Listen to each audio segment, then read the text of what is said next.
in Amidu to issue reports and letters respectively on your treatment of Samuel Mbura's choice of inspirational songs. This is against the backdrop of your insistent credit to Karen for the great selection by Mbura. Signed, Coalition for the Rights of Mbura. Yatina so yemfa. He says the movement is stronger. The movement is stronger. Where does he get it? appetite. Can you believe that? Movement. This guy here. Anyway. So Galam Satans. Alright, the inspirational song was brought to us by Duraplast Ghana Limited, producers of quality PVC pipes and water tank. Where Duraplast goes, water flows. Good morning, Maxwell Agbagba. Let's get to a Drive Safe campaign, and it's brought to us by Joy News and the Multimedia Group, supported by Toyota, superior quality, and Imperial General Assurance, solid protection. So avoid all distractions. Keep both eyes on the road and hands on the steering wheel. Be visible, drive with your lights on at night, and that's how you drive safe. Okay, this is how you say it right. Brought to you by Kingdom Books. At Kingdom, quality and affordability are their hallmarks. Something must be done.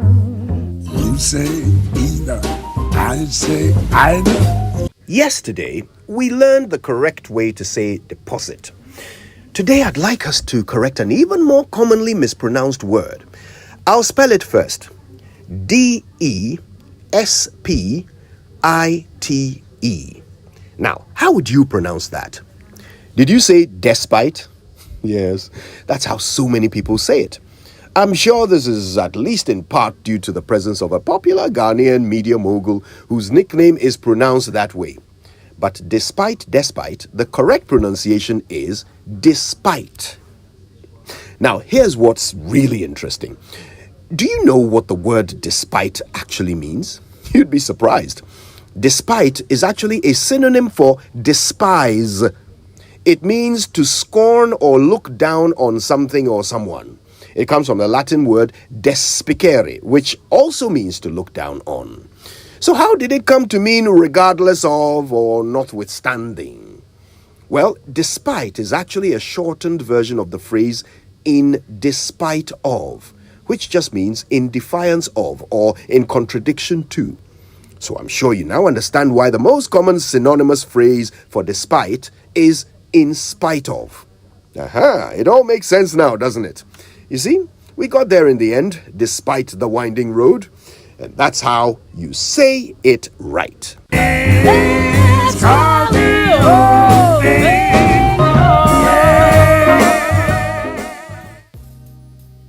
Shout outs to Kwame Despite.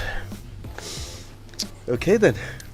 Shall we get into the newspapers? It's brought to us by Enterprise Insurance, Woodye Womb Motor Promotion.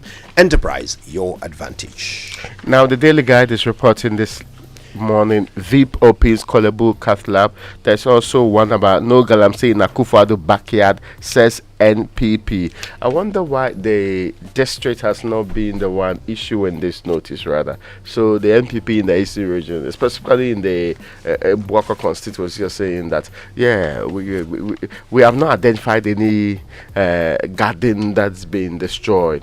You know that in the Bounty report, there's a part where somebody from the office of the president called him chairman of IMCIM to get people to go and fix a problem because a youth organizer or one party official in that part of the country, that's the president's hometown, in fact his backyard, is doing some galamsey which is affecting some vegetation or gardening there.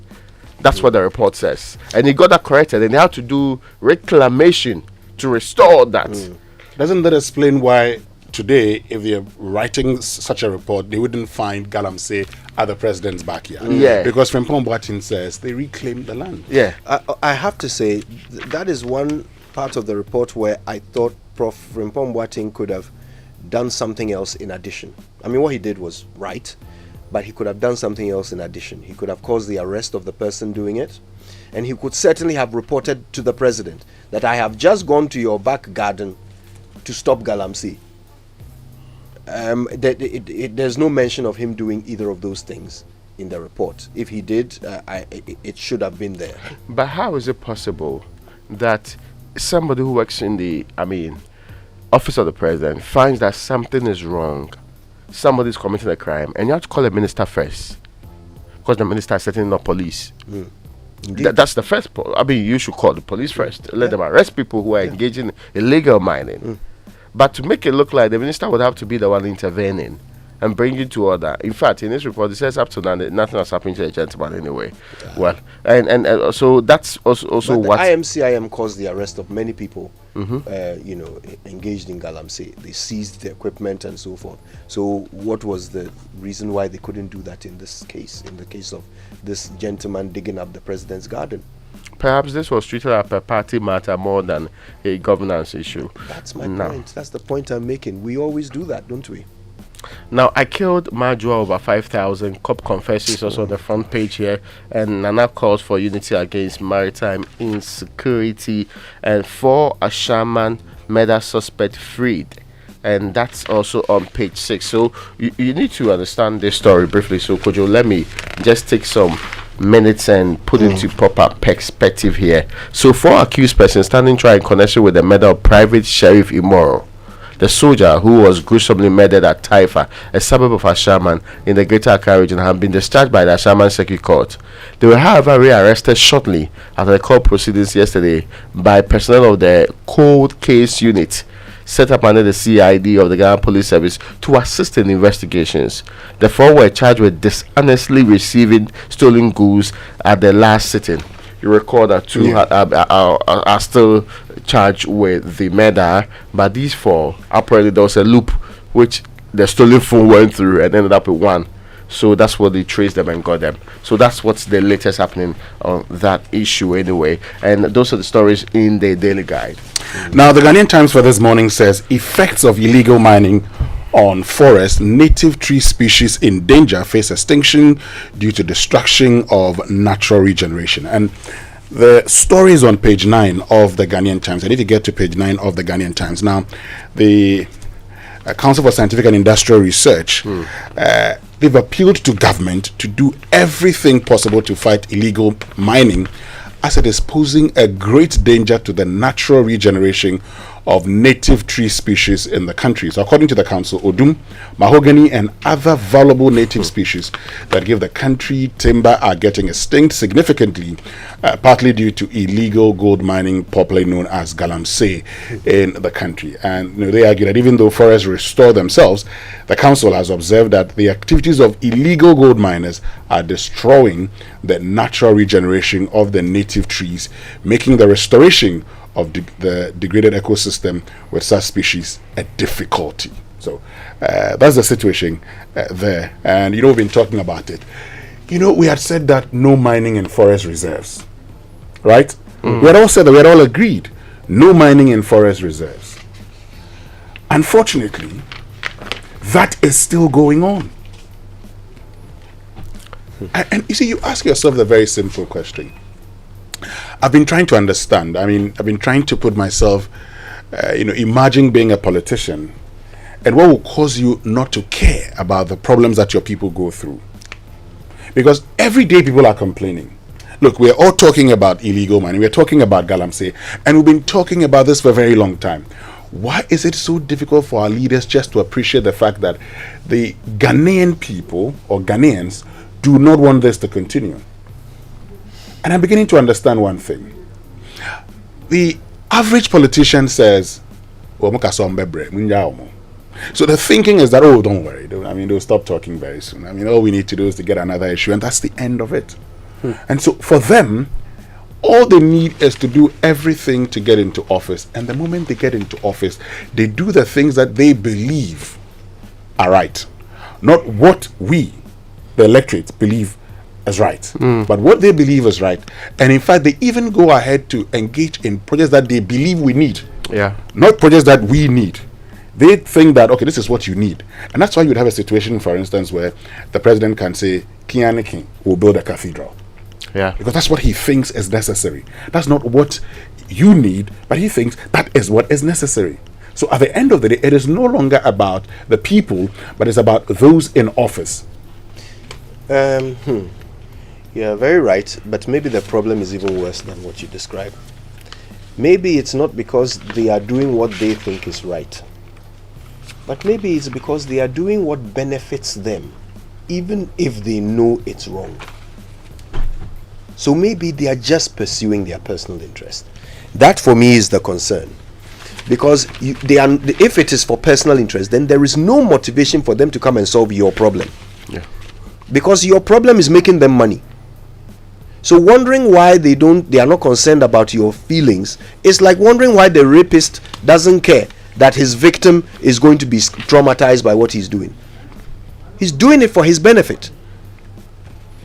Still on the front page of the Ghanaian Times, Africa needs sustainable development-oriented people to transform the continent. Now, let me just share something with you, Raymond. I mean, I'm just going to look for, this thing that, somebody shared with me. I'll share it with you shortly. Yes, let me just share that with you.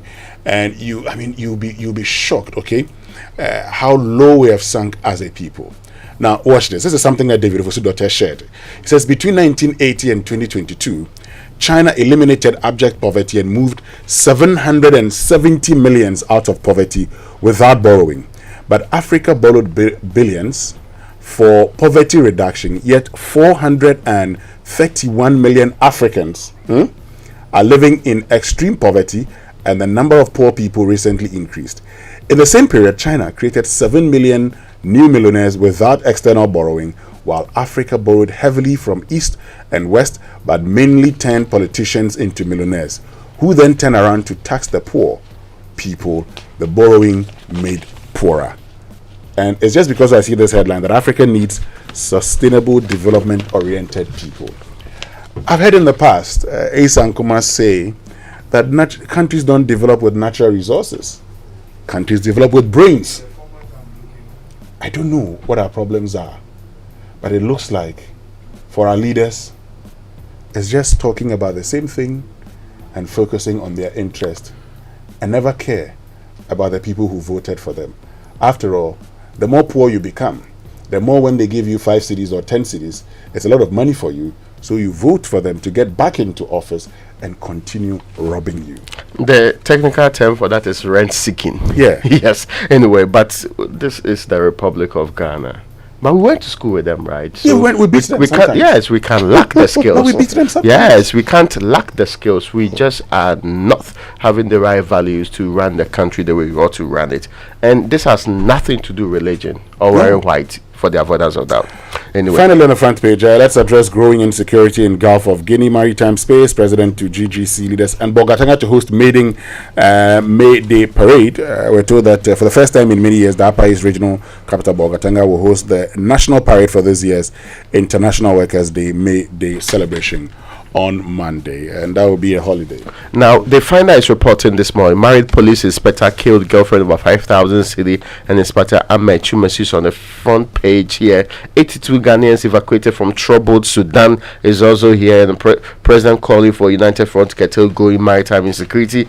It's also one of the stories here. Ghana Gas to acquire Ghana Cylinder Company. The MDs of the two companies are on the front page of the Finder, and the last one there, pay your taxes and enjoy many reliefs. And that's of interest to me this morning, because I'll be finding out from colleagues who have not been paying taxes why they've not been paying taxes. And across the world, when I meet people every day, I ask them, so why haven't you been filing and paying your taxes? It's an important question for me. It's about citizenship, the things that you should do as a responsible citizen anyway. That question. So as you sit in your car today, I'm asking you to, have you paid your taxes? Do you file your taxes? The April 31st deadline, are you likely to? What are you saying? No, I'm saying pay file. April what? 31st. Oh,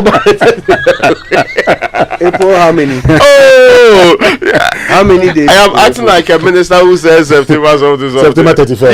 Yes. So a very respected minister. So Raymond is just telling us that he will not file his tax returns. Now that I'm choosing. It's not there. So by the end of this month, will you file your taxes? It's a very important question, because that's how we build a country. But the GRA is talking about so many other reliefs that you can get from filing your taxes. You not get to know it since you don't do it. So you just ask your friends, your colleagues, let them be uncomfortable about not filing their taxes. You know, when the GRA was here, now first of all, let me say this, because 30th is on Sunday. Yes. It means the deadline is Friday. Yeah, it's true. Then which is 28th. Just in the 8th. Yeah. Now, if you go and file your tax returns, there are reliefs that are available to you. Brilliant. And those reliefs could come in cash. You can take it cash. Okay? So, it's not as if you're just going in there and you're going to file your tax returns and then you're going to be paying more taxes. No. When you go and fax your tax returns, it can actually... When you go and fax your tile returns, what is happening to this show today? When you go and file your tax returns. You said fax your tile returns. Okay. When you file your tax returns. Please, let's continue. How will you hear? What is going to happen to you? You don't have quality hearing. What is going to happen to you is that you can get some reliefs from government. So why don't you just take advantage of it? Yes. So for all those who say we do not know, Raymond, you know the law better. That's not an excuse. Yeah, no. Don't say you did not know. I mean, this excuse people have been giving. Just file your tax. If you have not been doing anything at all, file the tax returns. Please stop this pretense that I've not done anything. I've not done any business. There's no. I know some company every time they are filing that they don't make money, but they are doing parties. Please, but at least they are filing. Motivation. That's motivation. Yeah, at but least they are please filing. file your taxes. So that's All right. what makes us responsible citizens anyway. Well, let's get to the statesman finally. Let's secure a maritime zone. Akufo-Addo urges heads of state. My government will transform Ghana's economy. That's Alan John Kojo Tremanting. Okay. And government relentless in job creation, according to Dr. Mahmudu Baumia. Okay. I'm told that we are having all these mishaps because the god of Mbura is working. Oh. All right, let's do the online review. It's brought to you by Zenith Bank in your best interest and Goyle Good Energy. And looking for a bank that understands you and puts your financial needs first? Don't look too far. Zenith Bank is your bank of choice, and we have products tailor-made for you, whether you're young, old, an entrepreneur, a student, a salaried worker, a corporate entity, an SME, a pensioner, parent, or a Ghanaian resident abroad, or a foreigner resident in Ghana. At Zenith Bank, everyone can bank with us. Join the Zenith family today for an unrivaled banking experience. Talk to us on 0302-680884 or 0307086370. Email us at info@zenithbank.com.gh. Zenith Bank, in your best interest. There's lots and lots of stories about Professor Frimpong Boateng's report on myjoyonline.com, including Shraj say they are going to give the petition by Roxanne Nelson Dafiamekbo the attention it needs. By the way, yesterday I meant to say this. Let me say it quickly before we go for the BBC News. You know, Gabi Asare-Ashodakun was accused in the report of calling to, intervene for his client who had been stopped from doing mining in the forest. Now, it turns out that later that client took the government to court and won a judgment debt of $15.8 million. And the Attorney General then had to go and get that judgment quashed in the same court, saving us $15.8 million. I say this just to say that, look, even as we are pointing fingers at those who are causing us harm, let's not throw out the baby with the bathwater. There are good political leaders as well. There are good people in government, but it's important for us to go after the bad ones because they are the ones killing us. Okay then, the BBC News now, brought to us by Fidelity Bank. Believe with us. For decades, we have helped businesses connect with their trade partners